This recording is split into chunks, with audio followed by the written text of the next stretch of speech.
Bonjour à tous, ravi de vous retrouver dans Smart Job, l'émission Emploi RH de Bismart. Je suis très heureux de vous retrouver. Émission, vous le savez, en direct du lundi au vendredi. Débat, analyse, expertise, c'est chaque jour et vous êtes les bienvenus. Vos rubriques habituelles, bien dans son job. Aujourd'hui, né, c'est un métier évidemment de niche. Vous allez le voir à travers notre invité, c'est un métier de niche pour le plaisir non pas olfactif mais gustatif aussi. On fera le point avec elle dans quelques instants. Smart et Réglo, directive européenne au service des entreprises. Alors, on reviendra évidemment sur ces directives européennes. Il y a des paquets de directives et on en parlera avec un avocat spécialiste de ce sujet. Toutes ces directives ont évidemment une incidence sur la vie de nos entreprises en France. Pause café. Et si on venait avec son animal de compagnie, son chien par exemple, son chat, Fanny Griesmer a testé pour nous. Je ne sais pas si elle viendra d'ailleurs avec un chien ou un chat. Est-ce que c'est d'ailleurs autorisé? On fera le point avec elle dans quelques instants à l'occasion de cette pause café. Dans le cercle RH, on parle d'un rapport, un rapport parlementaire. Il a été écrit par le député Sylvain Maillard. Il s'intéresse à la question des composants électroniques et d'une manière plus générale à la place de l'industrie française, européenne. Elle est face à deux mastodontes, américains et chinois. On fera le point. Peut-on sauver l'industrie française? Il sera notre invité dans quelques instants. Et puis à la fin de notre émission Fenêtre sur l'emploi, on parlera avec Amélie Favre-Guittet des seniors et des jeunes. Ce sont deux tranches d'âge qui sont peut-être sacrifiées par cette crise Covid. On fera le point avec elle. Ça sera à la fin de Smart Job. Tout de suite, bien dans son job. Et vous allez voir, on va partir à la rencontre d'un métier pour le moins original.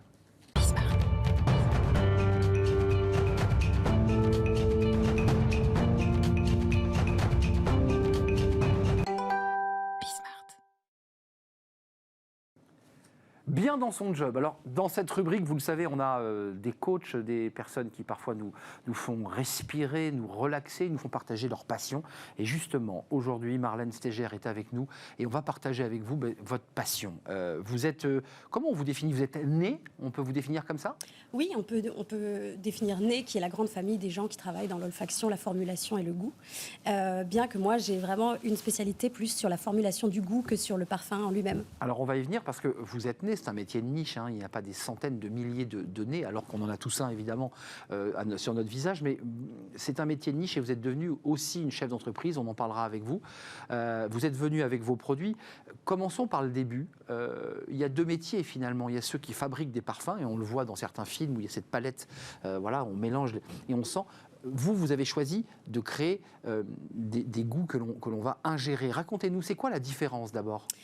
Alors, la différence, donc, ce sont deux mondes qui sont quand même assez proches, puisque à la base, on part d'études qui sont assez communes, qui sont des études de chimie ou de biochimie. Alors, pour ma part, moi, j'ai fait des études avant ça de biochimie en sciences alimentaires.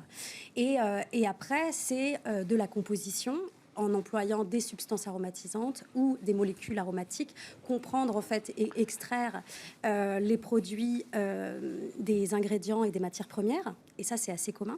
Et après, effectivement, on va dire que ce n'est pas les mêmes applications. Vous avez dans la parfumerie la fine parfumerie, c'est-à-dire de mettre du parfum sur soi, mais aussi la parfumerie fonctionnelle. Bien sûr. Les gens qui font des parfums pour les lessives. De l'industriel. Mais vous aussi, vous auriez pu finir dans une énorme entreprise d'agroalimentaire à essayer de créer des goûts et des saveurs pour des hachis parmentiers. C'est pas ce que vous avez choisi. C'est pas ce que j'ai choisi parce que je pense que je suis plus dissidente que ça. Et plus artiste peut-être. Oui, j'ai toujours, en tout cas, été très attirée par et la philosophie et l'art et beaucoup la poésie. J'écris aussi beaucoup de poésie, je peins, etc. Donc, j'ai toujours trouvé... C'est cohérent, ce que vous faites là. Là, il y a une cohérence par rapport à votre vision d'artiste. Racontez-nous, parce que ce qui est très, très intéressant, il y a de l'art dans ce que vous faites. D'ailleurs, sur ce flacon que vous présentez, qui s'appelle Cuir Lointain, c'est le nom que vous avez donné à cette fiole qu'on peut déguster pure, mais qu'on peut déguster évidemment en mélange, on y reviendra. Oui. Comment ça se passe quand vous créez, quand vous commencez à inventer? Vous créez le titre, c'est comme un écrivain, vous avez votre titre qui s'appelle Cuir Lointain, et dedans vous y faites rentrer ce goût, ou vous faites l'inverse? Comment ça marche? Généralement, je pars du nom. Le nom, bah oui, c'est ça, l'évocation. L'évocation, plutôt un storytelling dans ma tête, où j'ai une petite mise en scène qui arrive. Alors pour Cuir Lointain, je voulais expliquer un peu arriver comme dans un mât à la campagne, rouvrir une ancienne bâtisse, ça sent le cuir patiné. L'atmosphère. Exactement. C'est vraiment cette atmosphère qui m'anime et après qui me donne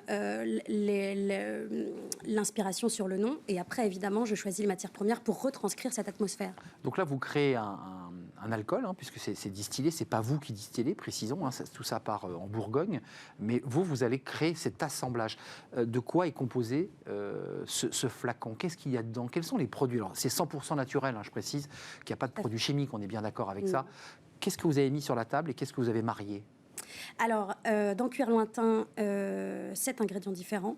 On est sur un assemblage de chêne américain, pour le côté évidemment boisé, de haricot azuki, qui est un petit haricot rouge du Japon, Ouais, je le vois. qui a des notes un peu cacaotées, qui m'intéressaient pour ce côté un peu animal. On a du thé noir et du rooibos, pour le côté plutôt tannique du cuir, parce que la question c'est comment retranscrire Oui. le goût ou la sensation du cuir sans qu'on puisse distiller du cuir.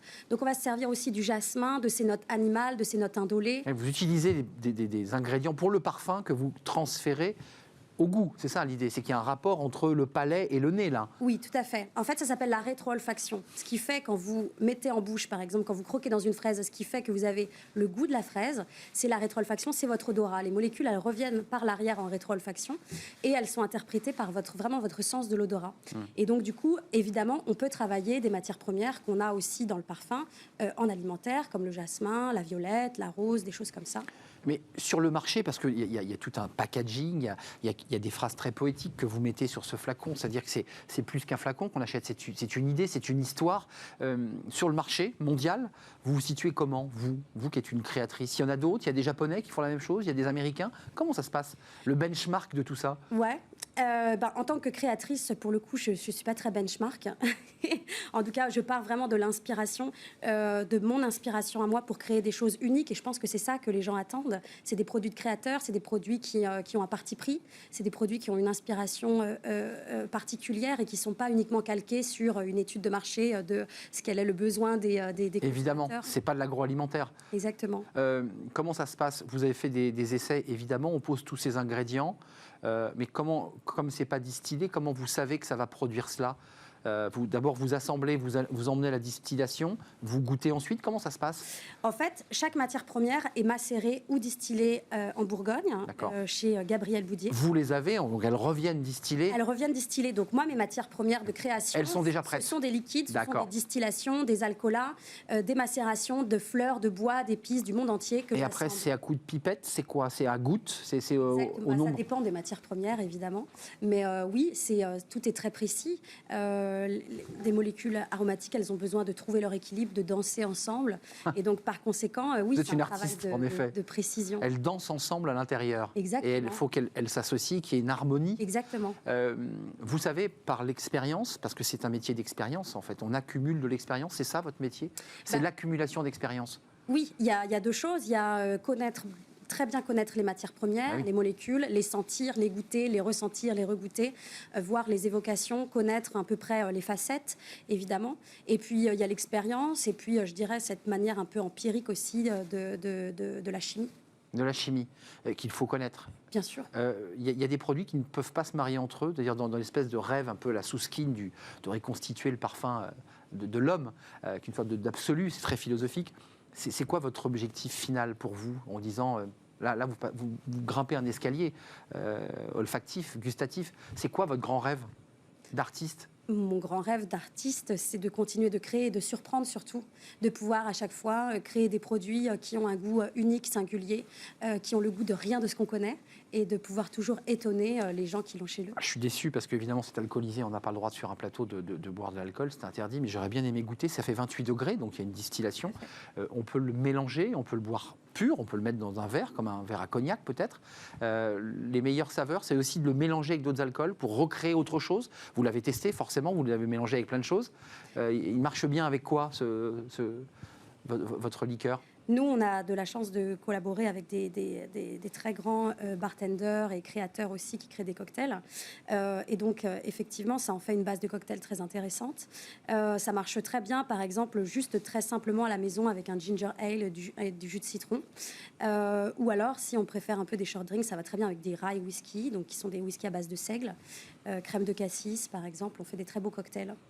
Et donc vous prenez plaisir, vous êtes comme les artistes et les écrivains qui ne lisent plus leurs livres, qui ne voient plus leurs films, ou le soir, vous aussi, vous profitez de vos créations. Comment ça se passe, ce rapport-là aussi? Alors, ça m'arrive évidemment de faire des cocktails et de boire des créations, notamment quand je reçois des amis, etc. Vos créations, donc? Mes créations, mais aussi, je fais aussi des cocktails avec les créations des autres. Mais je ne m'éternise pas dessus, non, parce que je trouve que cette volonté toujours d'innover, je préfère goûter justement des choses que je ne connais pas, des épices que je ne connais pas. Toujours apprendre, toujours avancer. Oui, toujours, ouais. Là, vous êtes une artiste. 7 salariés, il faut quand même le préciser. Vous avez une petite entreprise avec une distribution dans de très beaux établissements, évidemment, les grands magasins, les épiceries fines, bien entendu. Et puis, on peut l'acheter, j'imagine, en direct. Comment ça se passe ? Oui, alors depuis novembre, en fait, on a développé un site e-commerce, évidemment, comme tout le monde. Vous êtes moderne. Et donc, on peut l'acheter en direct sur le site www.achteoria.com. Achteoria. Achteoria. Achteoria, et ça s'appelle Cuir Lointain. C'est une de vos créations que vous êtes venu nous apporter ce matin et que je n'ai pas pu déguster avec vous, mais je le ferai peut-être après l'émission, il sera un peu plus tard. Merci Marlène Stéger, fondatrice des liqueurs Achteoria, puisque c'est la marque qui est sur ce joli flacon, qui est on l'appelle une liqueur, on peut l'appeler une liqueur ? Oui, c'est une liqueur. C'est une liqueur, je ne dis pas de bêtises, non, parce que je ne veux pas... Merci d'être venu nous rendre visite. Vous aurez peut-être pu le déboucher, parce que j'imagine qu'il y a des effluves aussi quand on le débouche. Tout à fait, et l'odeur est très importante. Donc si vous voulez évidemment sentir ce qui fait partie de l'expérience gustative. Ah, formidable. Attention, on ne va pas le renverser. Alors, effectivement, au nez. Alors, qu'est-ce que ça vous évoque ? Effectivement, une odeur ancienne. C'est une psychanalyse, ça me rappelle... Il y a une petite acidité, une odeur ancienne. Et une petite touche sucrée, c'est assez étrange. Il y a plusieurs mélanges de... C'est formidable. Et on a très envie de le goûter. D'ailleurs, j'en ai un tout petit peu sur le nez. Je vais le prendre par le nez. Merci. Plaisir. Je vous rends cette petite bouteille. Merci Marlène. Merci. Merci à vous. Et vous êtes basé à Paris, faut-il le préciser. La suite de nos programmes, qui n'a plus rien à voir avec cette liqueur, et on va parler d'un sujet éminemment sérieux, il faut avoir l'esprit très clair. Les directives européennes qui ont des incidences bien, sur la vie de nos entreprises. C'est Smart et Réglo, c'est notre focus droit. Merci de nous avoir rendu visite, et c'est tout de suite Smart et Réglo. Smart et Réglo, avec notre invité, on va parler de la transposition de directives européennes en droit positif, mais vous dites, mais qu'est-ce que c'est que tout ça ? Évidemment, on parle beaucoup d'entreprises, beaucoup de droit français, mais il y a évidemment des directives européennes qui sont bien transcrites dans le droit français, et elles arrivent par paquet, il faut le préciser, elles arrivent à l'Assemblée nationale, et puis on mouline ces directives. Bertrand Biette, merci d'être avec nous, vous êtes avocat associé au pôle restructuring du cabinet Jantet, vous faites du droit social, mais vous faites aussi du conseil, c'est important, et là on va avoir besoin de vos lumières.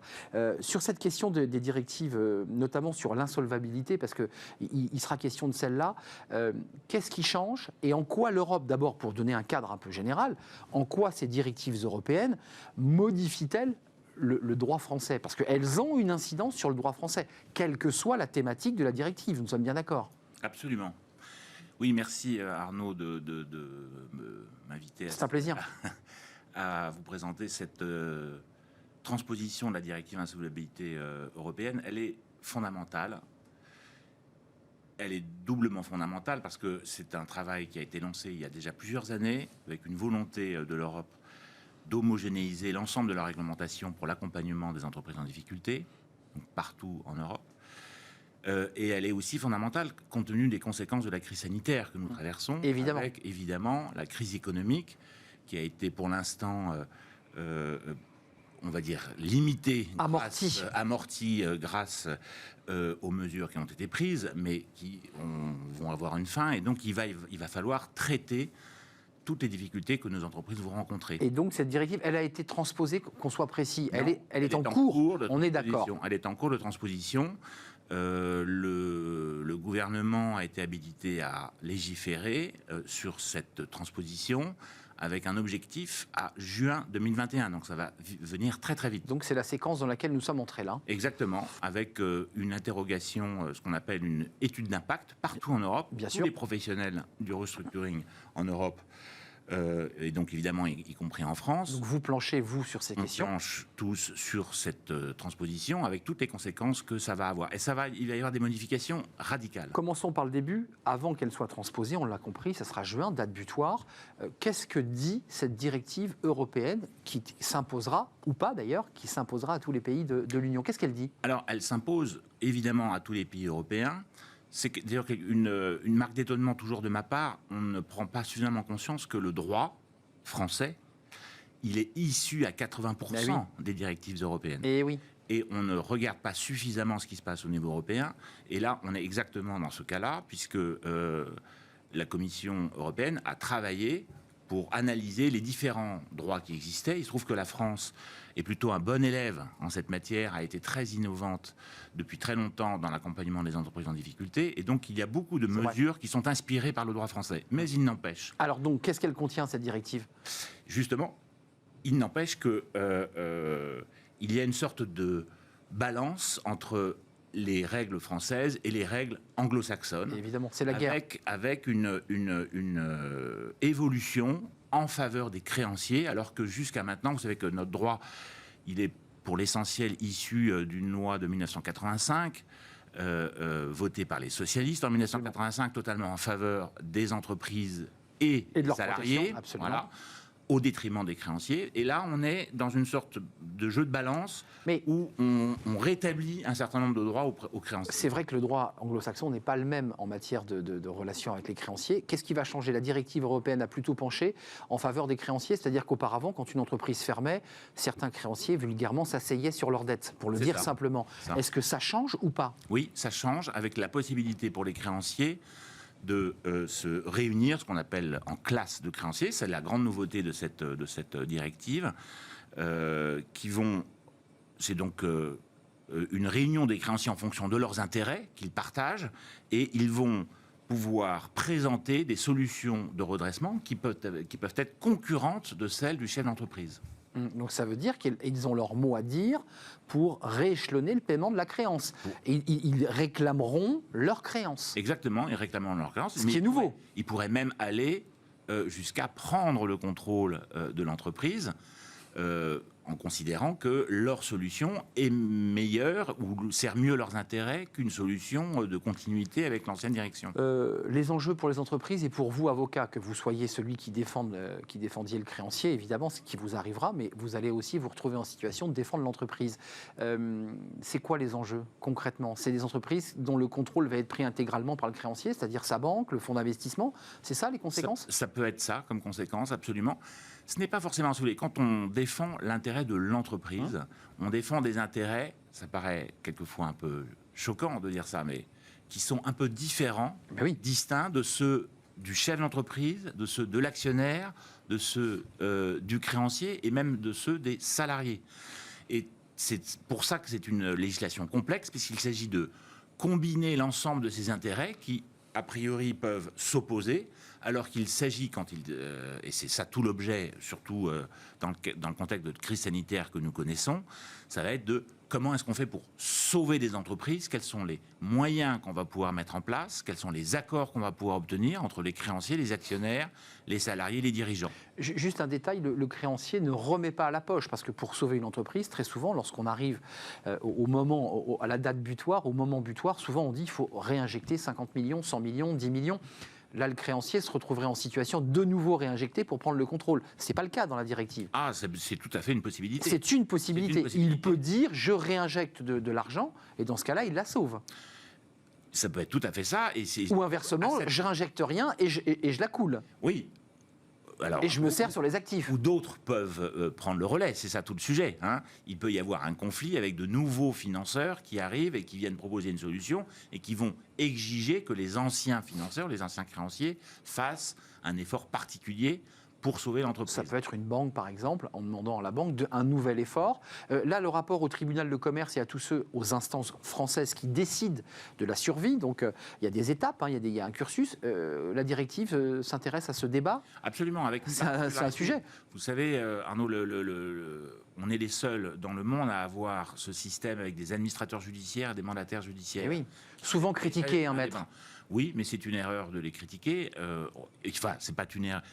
On peut les challenger, hein, mais c'est une erreur de critiquer le système, parce que l'avantage que nous avons, c'est qu'ils sont totalement indépendants et qu'on peut donc construire avec eux des solutions et que eux sont en face de tous ces intérêts différents.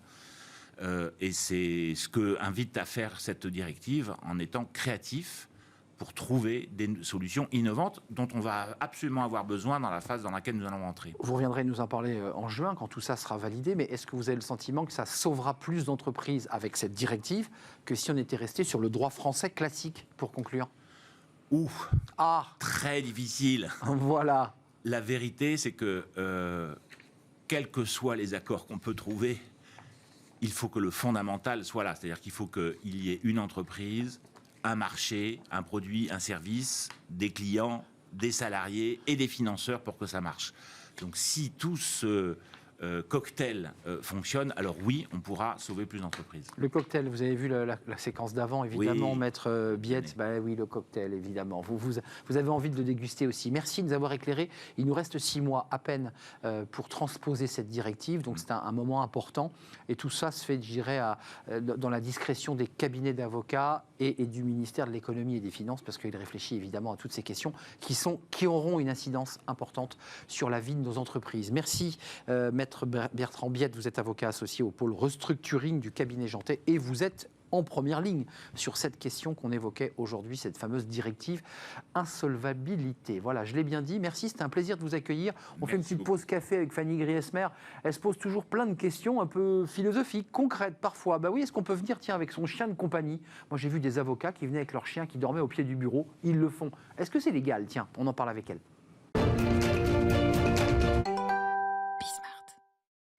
Pause café avec Fanny Griesmer, comme chaque jour dans Smart Job. C'est un plaisir de vous accueillir, Fanny.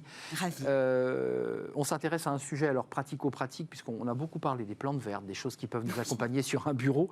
Et c'est vrai que vous vous êtes interrogé sur le fait qu'on puisse ou pas venir avec son animal de compagnie. J'avais presque envie de dire c'est mieux que la plante verte, parce que bon, il y a quand même une interaction. Il y a un peu plus d'interaction, effectivement. La plante verte, c'est un peu... Voilà. Elle ne va pas trop vous parler, a priori. Pourquoi ce choix? Parce que vous avez, j'imagine, dans votre expérience personnelle, croisé des gens qui venaient avec leur chat, leur chien, leur perroquet. Mais je me suis déjà posé la question, pourquoi ne pas venir au bureau avec son animal? D'ailleurs, je ne suis pas venue seule aujourd'hui. Voilà, Arnaud, je tiens à vous présenter votre nouveau collègue, voisin de bureau peut-être. Voilà, Dario, 7 ans et demi, très sage, très sociable, très câlin aussi. C'est le vôtre, hein? C'est le mien, oui. Oui, il faut le dire, voilà. Et c'est nous derrière, c'est Bismart.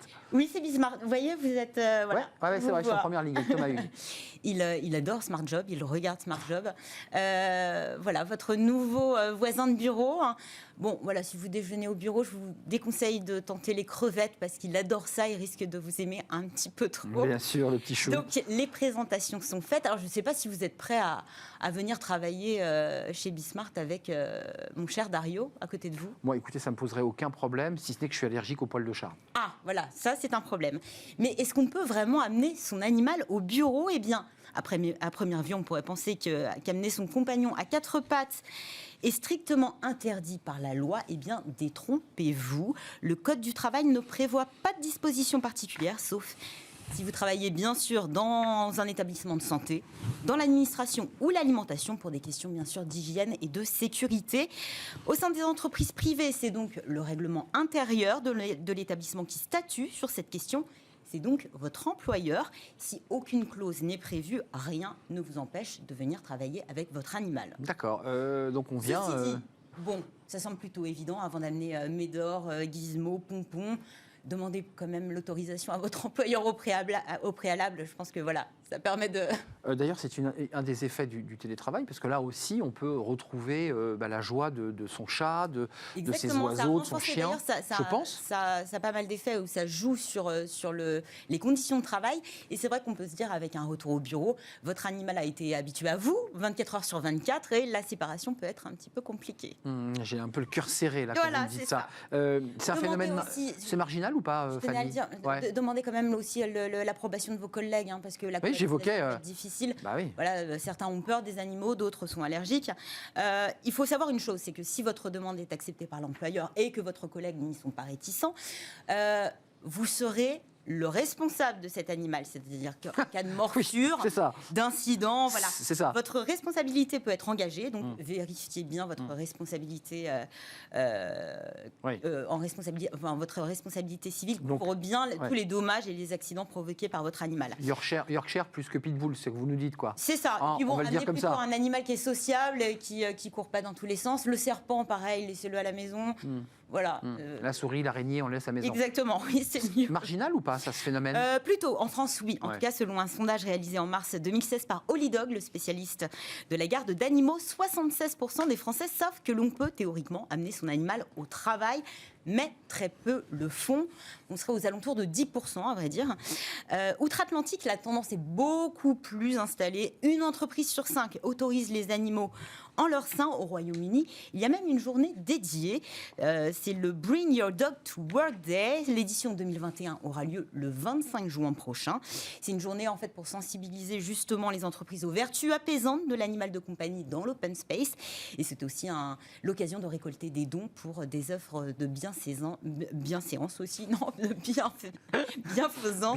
Bienfaisance, mais on est bien. On n'est pas Vous loin. êtes ramolli par votre chat. Vous avez vu votre chat, ça vous a ému, j'ai l'impression. Ah oui, mais c'est étrange de le voir ici en Et fait. vous avez vu qu'il y a des cafés de ronron thérapie. Exactement, parce que c'est assez intéressant ça.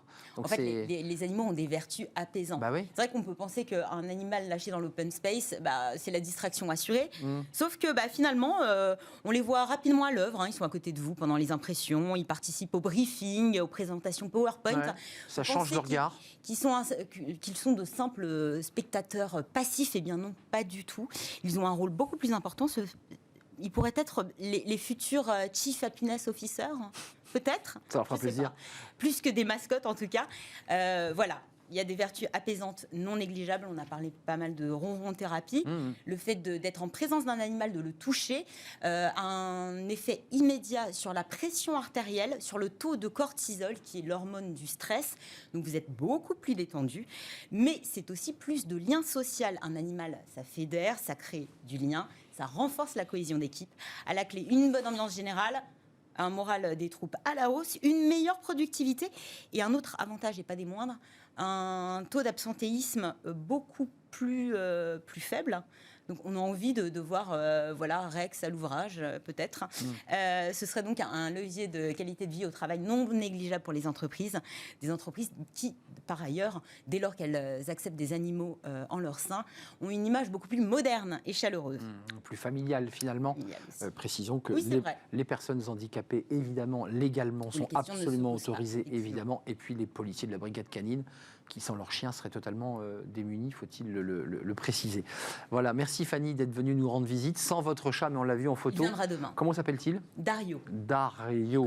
Comme Dario Moreno. Bravo. Exactement. Voilà, vive la culture. On fait une petite pause, Fanny, après cette pause café, pour le coup.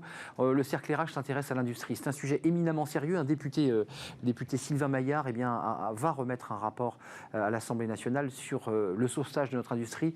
Et on va parler avec lui des matières premières technologiques. C'est une vraie guerre, évidemment, à bas bruit que se livrent la Chine, les États-Unis et l'Europe. Et la France doit prendre sa place dans cette bataille. On en parle avec lui, c'est notre cercle RH. Et puis nous serons avec Gilles Attaf, qui est à la tête d'une entreprise textile. On fera le point avec eux sur cette industrie. Est-ce qu'on peut encore la sauver? C'est toute la question. Et c'est tout de suite après la pause.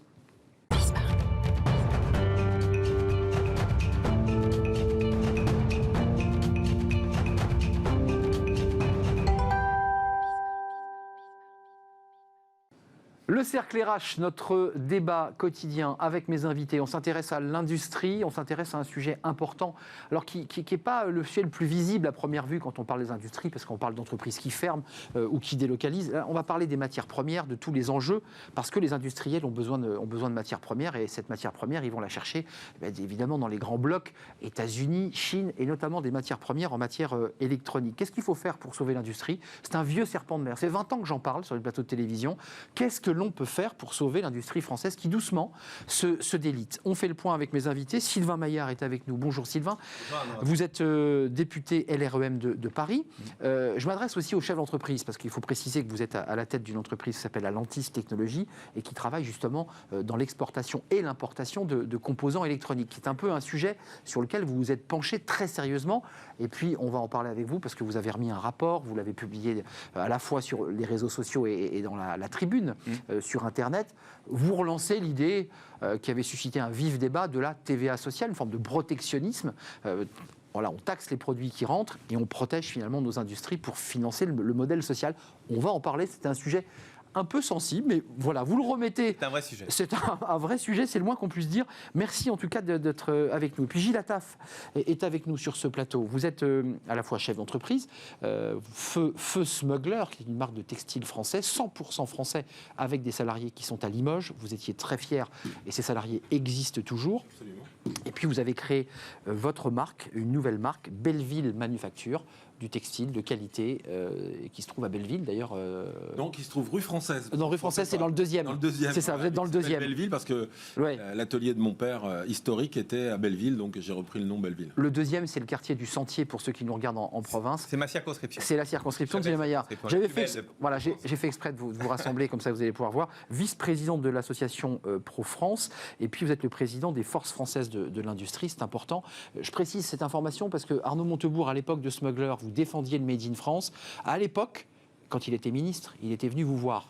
Absolument. Et j'ai remarqué que là, Arnaud Montebourg, qui est en train de relancer une forme de campagne, pré-campagne présidentielle, est revenu vous voir et vous l'avez réemmené voir les salariés de Limoges, de votre industrie à Limoges. On va l'emmener, en fait, il est venu nous voir en rue Française. Et là, vous allez l'emmener. Et on va l'emmener effectivement retourner à l'usine.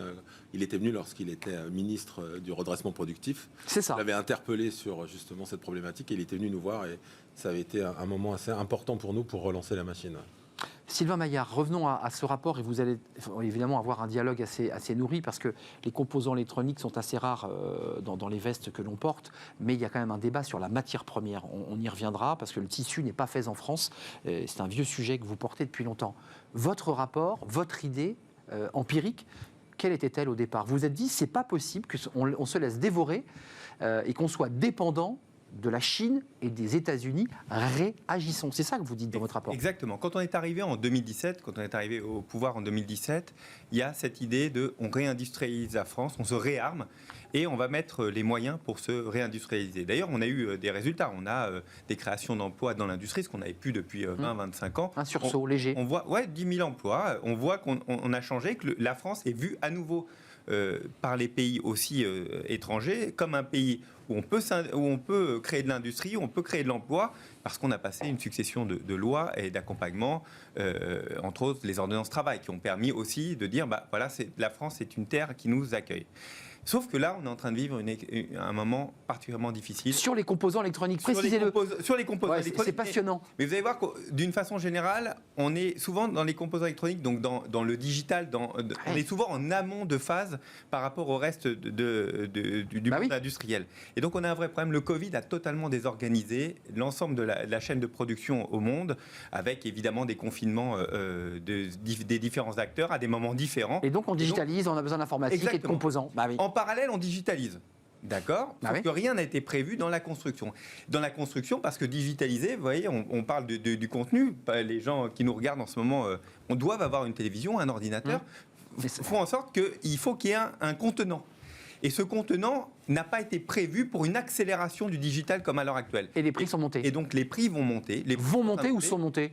Ils vont monter. Ils vont monter. Ils vont monter parce qu'en amont, là, vous trouvez par exemple des circuits intégrés qui sont la base de toute construction. Des circuits intégrés, il faut entre 30 et 50 semaines de délai à l'heure actuelle pour les avoir. Donc on va avoir d'une pénurie extrêmement forte. Et en bout de chaîne, c'est l'industrie automobile, c'est toutes les industries qui disent mais j'ai plus les circuits imprimés, je ne peux pas Exactement. bosser. Et c'est pour ça qu'à l'heure actuelle, quand vous commandez par exemple une voiture électrique, vous avez des délais de 8, 9, 10 mois parce qu'il n'y a pas suffisamment de composants. Je prenais l'exemple d'un phare. Un phare dans une voiture, c'est quelque chose d'assez basique. C'est dingue ce chiffre. Historiquement, dans l'ancienne génération, il y a une trentaine de composants à l'intérieur, un composant électronique ou électrique. La nouvelle génération qui arrive, c'est 700 par phare.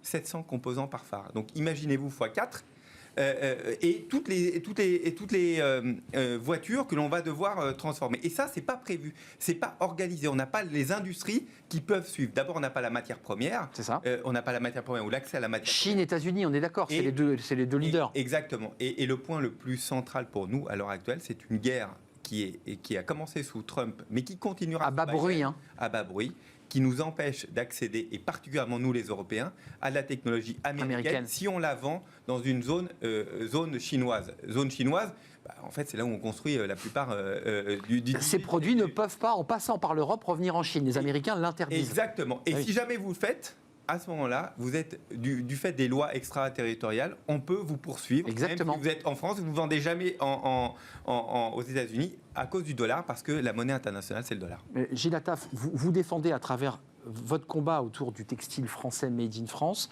un combat plus large sur l'industrie, à travers les initiatives que vous prenez dans les forces françaises de l'industrie notamment.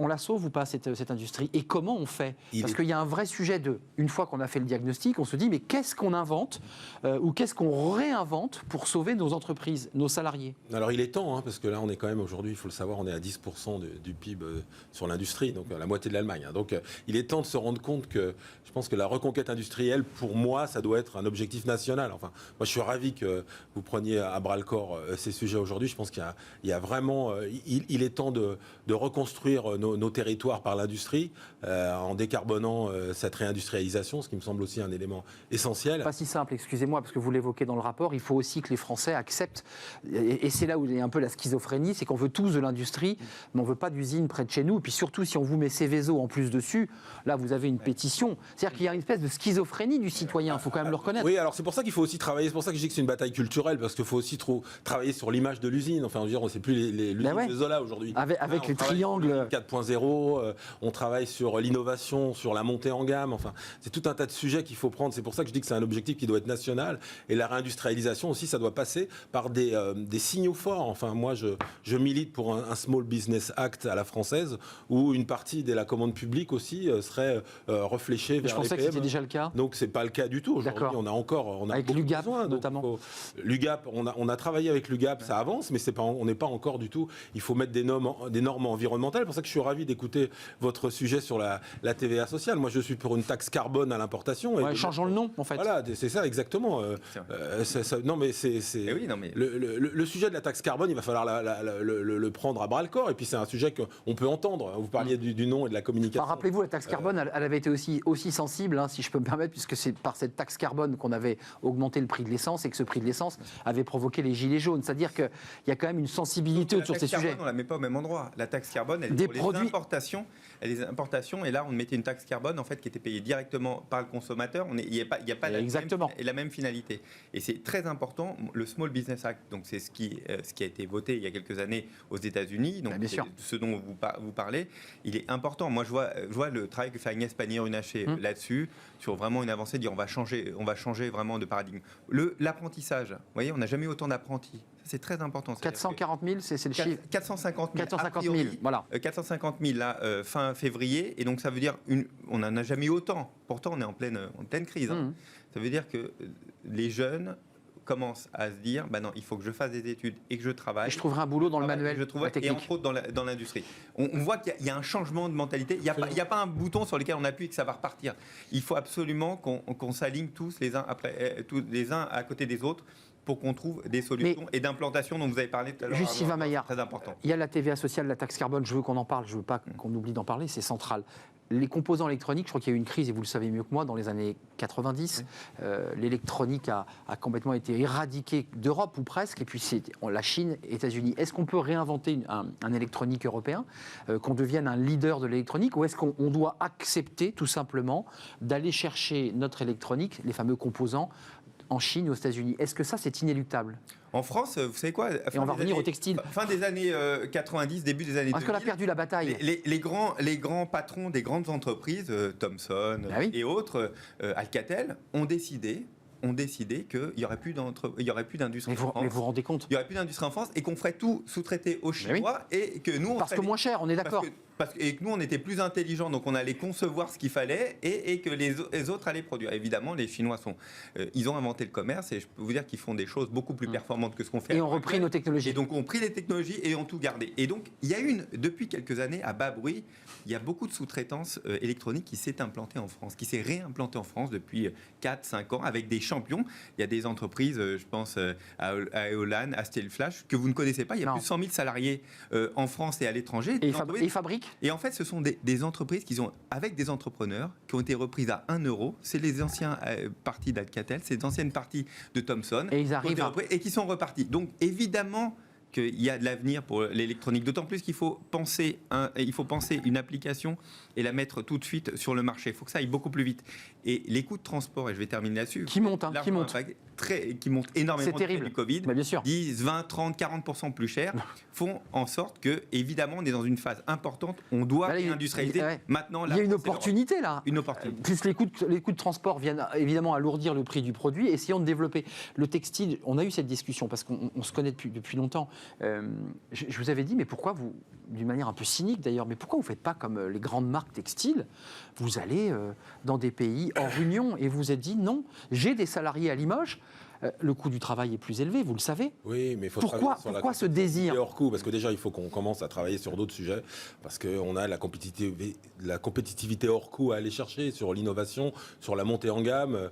Alors moi, je suis très content d'entendre ce débat, parce que moi, il y a 20 ans, quand je cherchais un fonds d'investissement et qu'on me disait, monsieur Attaf, l'atelier du monde sera en Chine, la France sera un pays de tertiaire, il n'y aura plus de textile en France, et que je disais, mais qu'est-ce que vous allez faire de ces magnifiques ouvrières qui sont en capacité de monter une manche comme personne, mais vous leur parlez de tertiaire, ils ne savent pas de quoi ils parlent. Et après, on se retrouve avec des problèmes dans les territoires. C'est pour ça que la cohésion territoriale passe par des gilets jaunes. La reconquête industrielle. Je pense que c'est essentiel aussi pour la cohésion territoriale et pour faire avancer les choses. Moi, je pense que c'est hyper important aujourd'hui. Et on peut recréer des filières. Moi, c'est pour ça que je parle plutôt de réindustrialisation que de relocalisation, parce que c'est compliqué. On ne peut pas relocaliser des produits qui sont... Juste d'un mot, quand j'étais allé dans votre ancienne marque, vous m'aviez fait une explication extrêmement intéressante.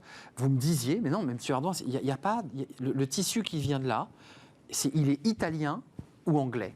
Et je vous avais répondu, mais attendez, il n'y a pas d'entreprises en France qui sont capables de faire du tissu. Vous m'avez dit si, il y en avait, mais c'est fini. Voilà, c'est fini. Est-ce que vous, avec votre passion de cette industrie française, vous dites on est capable de recréer une filière de A à Z? Parce que pour l'instant, ce n'est pas le cas. On y travaille. Sur la laine, par exemple, il y a des sujets. Sur le lin, en plus, pour reprendre cette problématique écologique, par exemple, le lin, c'est une filière qui ne consomme pas d'eau. Enfin, on a vraiment des sujets à prendre.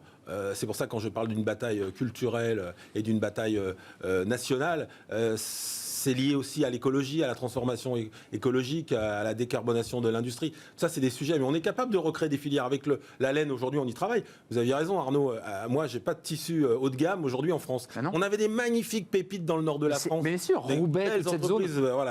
Avec des marques qui étaient vraiment magnifiques. Tout ça, ça a été démantelé, ça a été délocalisé. Et aujourd'hui, on a beaucoup de mal à retrouver les savoir-faire. Alors, on y travaille. Ça va prendre du temps. Mais de toute façon, il faut accepter le temps long. On est dans une période aujourd'hui, je pense que c'est aussi un élément fondamental. C'est comme pour les investissements. Mais là, il y a une fenêtre d'opportunité aussi, ce Covid. C'est sûr. Vous savez, nous, avec les forces françaises de l'industrie, on a tendance à dire qu'on était résistants avant la guerre. Parce qu'on nous a dit que les FFI, avec les FFI, on était résistants avant la guerre. Ça fait 2 ans qu'on a monté les forces françaises de l'industrie avec cette volonté. C'est pas les FTP, c'est les FFI. Les FFI, les forces françaises de l'industrie. C'est pas pareil. Un peu provocateur, mais parce que je voulais justement rassembler ces transpartisans, justement pour la réindustrialisation, et ça me semble essentiel. Sylvain Maillard, il y a un débat, je dirais, de politique nationale où on a des hommes politiques qui, à la tribune, disent on va sauver l'industrie. Et puis il y a le débat que vous soulevez, qui est un débat de une fois qu'on a fait ce diagnostic, moi je vous propose une solution. Il y a cette TVA sociale. Pour le dire simplement, c'est quoi? C'est de taxer les produits qui viennent de l'extérieur, pour le dire simplement, qui ne respecteraient pas les normes environnementales, les normes sociales, les normes RSE qu'on impose à nos entreprises, de manière à pouvoir créer une forme de concurrence loyale. Exactement. C'est ça l'idée. On fait payer une partie de notre modèle social par les importations, et donc ça nous permet de baisser le coût de la production en France.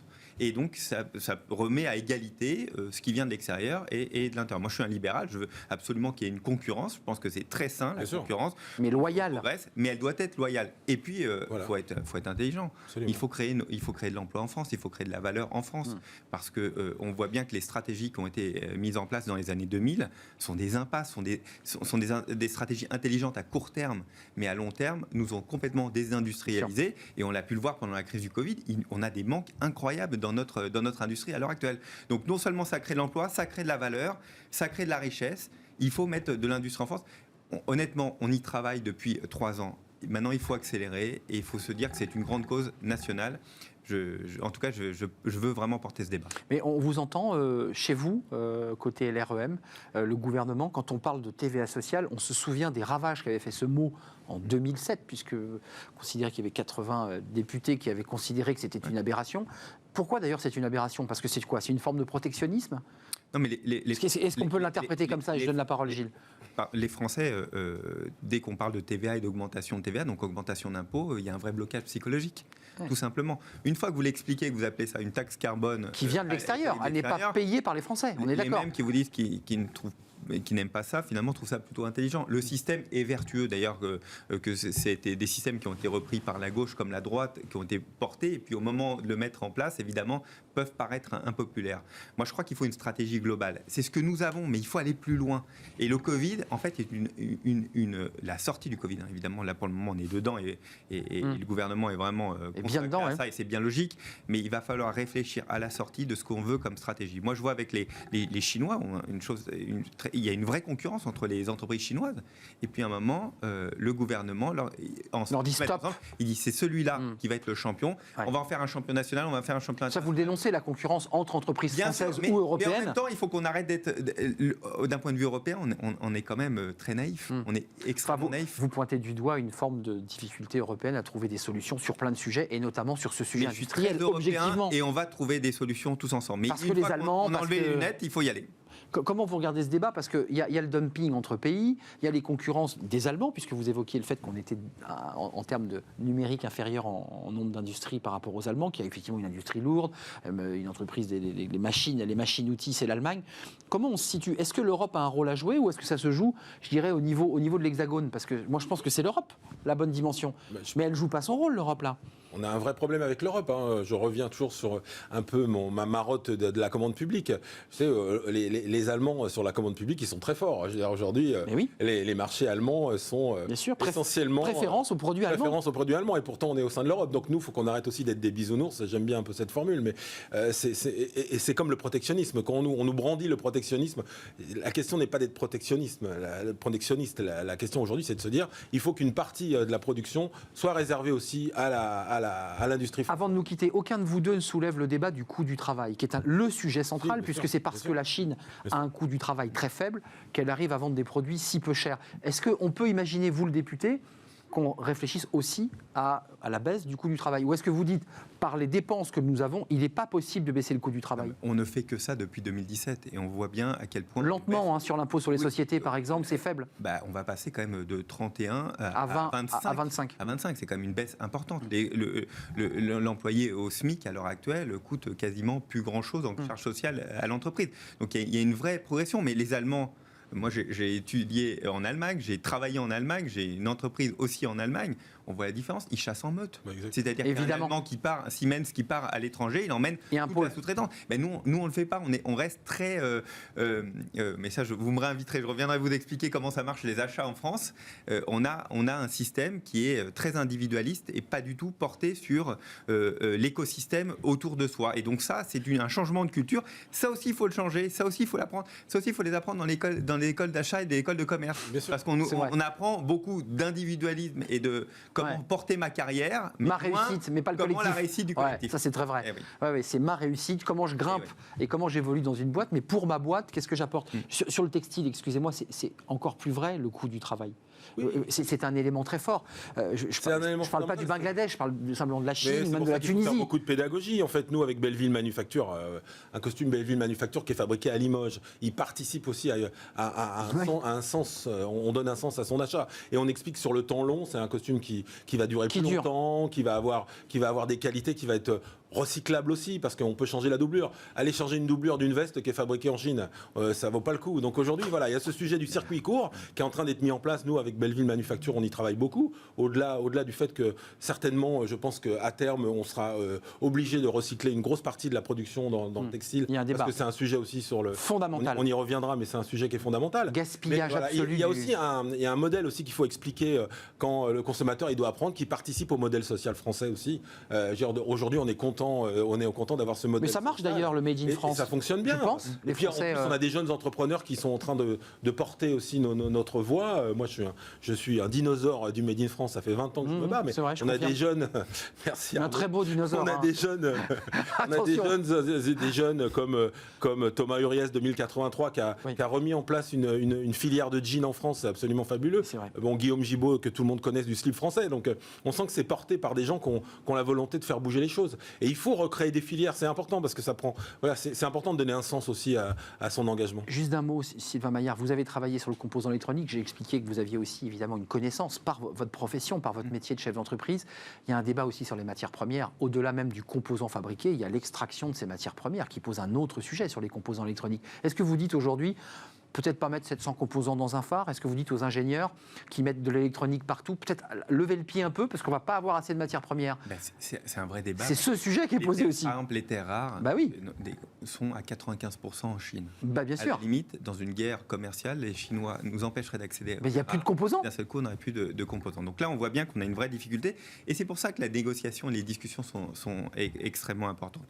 Donc il faut continuer à évidemment progresser dessus. Et puis passer une idée qui est aussi forte. Le contenu, les Facebook, c'était la génération des années 2010.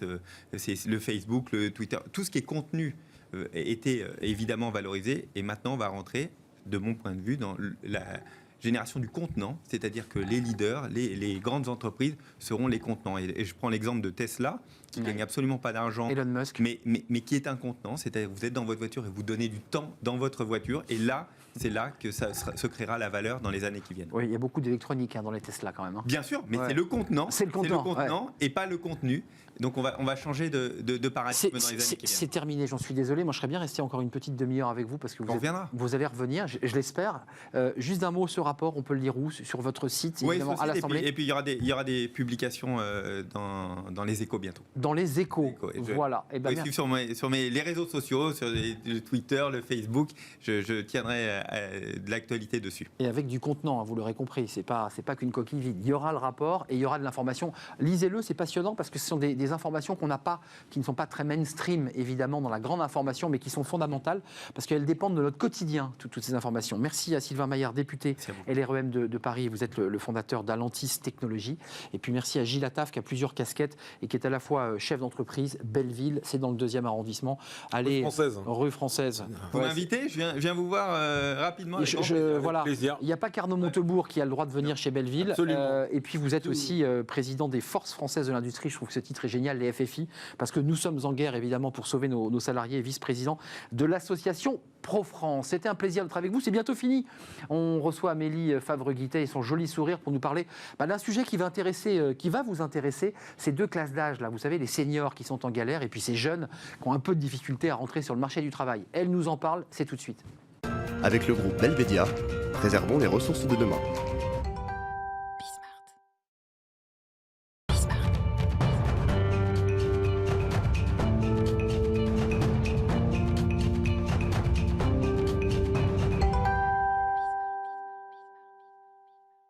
Amélie Favre-Guittet, RH Management, fenêtre sur l'emploi, comme chaque mardi. Là, aujourd'hui, j'ai envie de dire, c'est presque un coup de gueule que vous poussez. Ah, oui. Alors, ça tombe très bien parce que vous avez un député de La République En Marche très engagé puisqu'il a fait voter une loi sur l'apprentissage. Donc, les 450 000 jeunes dont il parlait tout à l'heure. Vous nous dites aujourd'hui, Il y a les seniors, on en a déjà parlé avant la crise Covid, mais ils sont là, ils attendent longtemps à retrouver un boulot. Ouais. Et puis là arrive une catégorie de jeunes qui sont en galère. C'est quoi? Vous les appelez les générations sacrifiées? Oui, alors on a la génération sacrifiée pour les jeunes, dont tout le monde parle. Moi, je parle de la génération oubliée pour les seniors, justement. Aujourd'hui, on a regardé les stats, justement, de Pôle emploi. Au dernier trimestre 2020, on avait 492 000 demandeurs d'emploi de moins de 25 ans inscrits à Pôle emploi. Donc, ce sont nos fameux jeunes qui sont un peu en galère. Qui ne touchent rien, Amélie. C'est-à-dire qu'ils sont inscrits officiellement pour essayer de trouver un emploi, mais ils n'ont pas travaillé auparavant, j'imagine. S'ils n'ont pas travaillé, ils ne touchent rien. C'est ça, on est d'accord. À côté de ça, on a nos plus de 50 ans, parce que Pôle emploi, après, fait ses stats à partir de plus de 50. On a quand même des seniors qui sont quand même à partir de 45, mais eux, on ne les compte pas. Hein. Donc, à partir de 50, ils sont 964 000 à être au chômage. Presque 1 million. On a près d'1 million de chômeurs de plus de 50 ans, et tout le monde s'en fout. C'est ça qui est magique. On a mis plein de choses sur les jeunes. Sur les jeunes, le paquet a été mis. On ne peut pas le nier. On a mis 4 000 € par-ci, 8 000 € par là, jusqu'à 10 000 s'ils sont dans des territoires. Mais pour les plus de 50, on s'en fout total. On les a foutus sous le tapis. On s'est dit, on va attendre. Et nos chers parlementaires nous ont dit, on va attendre qu'on va parler des retraites. Vous dites ça parce que vous avez un parlementaire sur Ouais, j'en profite. Voilà, ça fait un bien fou. Je vous sens tendu comme un arc. Mais oui, parce que moi, l'emploi des seniors, je m'en occupe depuis plusieurs années. Vous en parlez très Et je me régulièrement. rends compte qu'en fait, sur le tas, on n'a aucune aide, aucun contrat qui peut aider un plus de 50 ans à s'en sortir. Et donc, on creuse encore plus un fossé entre les jeunes et les seniors alors qu'ils sont faits pour bosser ensemble. Je vais avoir une petite réaction de Sylvain Maillard, c'est intéressant, mais vous évoquiez quand même l'idée qu'il y a la réforme des retraites, puisque l'idée c'est de faire baisser évidemment notre dette et faire baisser, je crois que c'est 14% les retraites sur le PIB, donc le faire passer à 10, c'est bien qu'il y a 4%. Non, on pourra en reparler, mais non, l'idée c'est pas forcément de baisser. Ah, ok. En tout cas Bon, j'avais cru entendre ça, Sylvain Maillard. Sur les retraites, c'est quoi votre idée, le lien entre ces seniors qu'on oublie et les On retraites? va les mettre à l'après-retraite. Ça commence déjà. Il y a déjà des accords qui sont signés dans les entreprises pour justement pousser. Ça monte chez Sylvain Maillard. Il va vous répondre là. Vrai ou pas vrai ça? Parce que ces chiffres-là sont irréfutables. Et évidemment que c'est pas du tout la stratégie. Moi, je vais vous dire, la stratégie que nous avions depuis le début, c'est de dire il faut absolument qu'on baisse le nombre de chômeurs et qu'une fois qu'on baissera le nombre de chômeurs, les catégories qui sont le plus impactées, vous parlez des seniors, forcément, mécaniquement, vont baisser. D'ailleurs, c'est ce qu'on voit dans tous les pays. Une sorte de ruissellement mécanique, c'est un peu ça. Alors, le ruissellement, je fais toujours un peu attention. Pour les aider, et là, je vais peut-être reprendre ma casquette de chef d'entreprise. Ce côté accompagner toujours avec des aides est pour moi une perversion française. C'est-à-dire qu'on n'a jamais autant financé les choses et au fond, ça ne fonctionne pas. C'est-à-dire, même quand on fait de l'apprentissage, et là, on voit à quel point ça réussit. En réalité, à l'heure actuelle, un apprenti, ça ne coûte plus rien. Pardon, ça ne coûte plus rien pour l'entreprise à l'heure actuelle. Et c'est comme ça que ça fonctionne. Presque, oui, mais presque plus rien. Reste à charge. Très honnêtement, ça ne coûte presque plus rien. Et donc, on voit bien qu'il faut que nous accompagnions. Nous, ce qu'on a porté, moi, ce que j'ai porté, c'est la formation professionnelle. Comment on fait pour vous donner un compte de formation que vous puissiez tout au long de votre vie pour pouvoir vous réinventer. Parce qu'en fait, ce qui se passe, c'est que ce qui est difficile quand vous avez 50, 52 ans, 55 ans, c'est de vous réinventer. Vous êtes peut-être dans un métier qui ne vous convient plus forcément. Vous avez été licencié. Ou trop cher, Sylvain Maillard. Ou bien trop cher. Et vous dites, voilà, je repars sur une autre carrière parce que j'ai encore du temps. Mais est-ce qu'il y a un booster comme on le fait pour les jeunes? C'est ça la question qui est posée par Amélie. Et c'est ça qu'il faut accompagner. C'est ça qu'on a voté. L'entreprise, je suis chef d'entreprise, j'ai 13 salariés aujourd'hui. Clairement, il faut me donner des aides. Si j'ai recruté des seniors, mais vous n'avez rien touché pour... non. J'ai recruté 2 personnes au mois de janvier. J'ai recruté un alternant et un senior. Pour l'alternant, j'ai mes aides. Pour le senior, j'ai que Chihuahua. Que Chihuahua, ça c'est important ça. Non, mais faut se le dire sur un plateau ça. C'est vrai, pardon, et vraiment je comprends ça et je devrais vous dire oui, on vous donnera plein d'aides. Je crois que quand on est chef d'entreprise, on n'est pas là on n'est pas des chasseurs de primes. On est là. On gère un budget quand même. Oui, mais la pérennité de l'entreprise. On n'est pas des chasseurs de primes, c'est-à-dire qu'on est là pour servir des clients, on est là pour faire de la marge et on dit tant mieux s'il y a une opportunité. Mais la réalité, c'est qu'on cherche des talents. Vous cherchez des gens qui correspondent. Mais tout le monde va chercher des jeunes parce qu'ils savent que ça leur coûte beaucoup moins cher. Il y a un effet d'aubaine, Sylvain Maillard, ça me semble assez évident. Donc, si on fait un effet d'aubaine pour une catégorie, il faut en faire pour les autres, ou alors on en fait pour personne. Alors il ne faut pas d'effet d'aubaine, il faut juste dire que les jeunes qui n'ont aucune expérience sont particulièrement défavorisés pour trouver un emploi à l'heure actuelle, donc on compense par une aide, mais par contre ceux qui sont déjà dans l'emploi, qui ont déjà une formation, qui ont déjà une expérience, eux normalement ne devraient pas bénéficier d'aide. Ça ne veut pas dire qu'on ne doit pas en permanence mettre en place... Quand vous gagnez mieux votre vie qu'un autre, En général, vous avez un salaire plus important, c'est que vous apportez plus de valeur ajoutée dans l'entreprise. C'est ça la réalité. Et donc, quand vous êtes senior, que vous avez 20 ans, 30 ans d'expérience, en général, normalement, vous devez apporter plus d'expérience. Sylvain Maillard. Et donc, le niveler vers le bas, moi, me semble pas une. C'est un débat. Accompagnons-le. Sauf que pendant ce temps-là, on a Merci. des seniors qui restent au chômage. Là où un jeune va rester 250 jours au chômage, le senior, il reste. On va 3 éteindre ans. la lumière.